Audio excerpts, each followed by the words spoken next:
आप देख रहे हैं झंझट टाइम्स, सब पर नजर, सबकी खबर।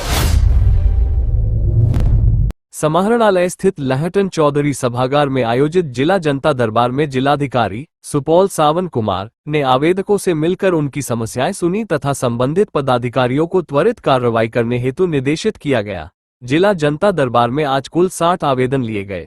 उक्त अवसर पर विकास कुमार, अपर समाहर्ता सह जिला लोक शिकायत निवारण पदाधिकारी सुपौल, विकास कुमार कर्ण, विशेष कार्य पदाधिकारी गोपनीय शाखा सुपौल, पुष्पा कुमारी वरीय उप समाहर्ता सुपौल, मुकेश कुमार यादव वरीय उप समाहर्ता सुपौल एवं अन्य संबंधित पदाधिकारी उपस्थित थे।